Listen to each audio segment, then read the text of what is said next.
Alright, lesson 121, not a very technical lesson, not a very involved lesson, a little bit of a break from some of these more heavy duty lessons, but I want to pick out one thing here. It should be pretty brief, but underground conduit burial depths. How deep do we have to bury our conduit when we're going to bury it underground? And that depends on a lot of things, and we're going to find those answers in NEC table 300.5.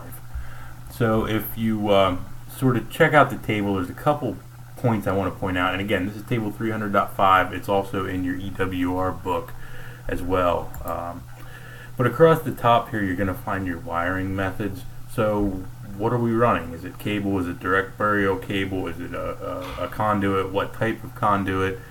Some of these have to do with GFI protection. So you can see column 1, direct burial cables or conductors, so your UF cable. Column 2 is rigid metal conduit or intermediate metal conduit. So some type of a threaded metal conduit, right? Rigid or IMC as they call that. Column 3, non-metallic raceways listed for direct burial without concrete encasement or other approved raceways. So essentially that's our PVC right there, right? Without concrete encasement. Column 4 is residential branch circuits rated 120 volts or less with GFCI protection and maximum overcurrent protection of 20 amps. That's very specific, and that's for a reason. This is kind of a residential post light column, essentially. That's exactly what they're talking about, and that's pretty much why we have this column. Column 5, circuits for control of irrigation and landscape lighting, limited to not more than 30 volts and installed with type UF or in other identified raceways. So low voltage irrigation, landscape lighting, things like that. I don't find myself in column 5 a whole lot, but anyway. Then over here on the left hand column we have the location or the circumstance or sort of where are we putting this, right? So all locations not specified. Here's your first one. You find yourself there quite a bit actually. In a trench below 2 inches thick of concrete, and if you sort of look at these depths, naturally if we're under concrete, generally the depth reduces, right? Concrete provides extra protection. Under a building, I kind of like this one because what happens if you're not under a building? If you don't have enough burial depth, well, now you're in the building. Well, we can run conduit and wire in a building, so who cares? So it's kind of a nonsensical row there, but anyway, that's there.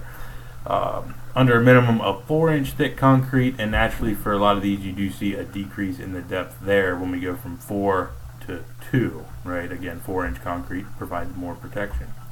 Here we see under streets, highways, roads, alleys, driveways, and parking lots. That's a pretty common one for site lighting. If you're at any commercial location with site lighting, you're probably going under a driveway or parking lot. And you can see there across the board, 24 inches. Come to think of it, 24 inches is the deepest that this table ever tells us to go. So if you're unsure, go 24 and you'll probably be good. Here we have 1 and 2 family dwelling driveways and outdoor parking areas and used only for dwelling related purposes. Again, that's kind of your specific residential post light rule. So if you go across here and down from column 4 that we talked about, 12 inches. They're basically telling us you can run direct burial cable on the GFI circuit, 20 amps, 120 volts. If it's only residential, you've only got to go down 12 inches. That's exactly why they have this row, this column, right? And then lastly, in or under airport runways, including adjacent areas where trespassing is prohibited. That essentially follows, roadways pretty closely. This one I find curious.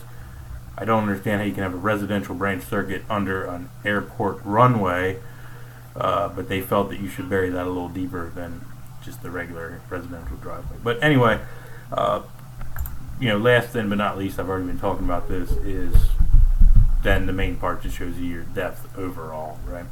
And one last point I want to point out on this table is this is how much earth you need on top of your conduit. So from finished grade to the top of your conduit. Not from finished grade to the bottom of your ditch, but finished grade to the top of your conduit. And that doesn't seem like a big deal if you're running a 1-inch conduit, and quite frankly it's not. But where this becomes a big deal is where we have what they call duct banks, or kind of like stacked conduits on top of each other. So imagine a 4-inch conduit which has an outside diameter of actually about 4.5 inches. Maybe we have a 2-inch spacer between them so we can pour concrete between them, and maybe we have those stacked 2 or 3 or 4 rows high. now we might have a couple of feet of conduit. So if you need 24 inch on top of your conduit, and you might have 24 more inches worth of conduit in space, now you're going down a significant amount deeper than that. But again, burial depth is from finished grade to top of conduit, not finished grade to the bottom of your ditch. Alright, so be careful. Anyway, that's a brief overview of 300.5. Spend a little time to get familiar with that guy.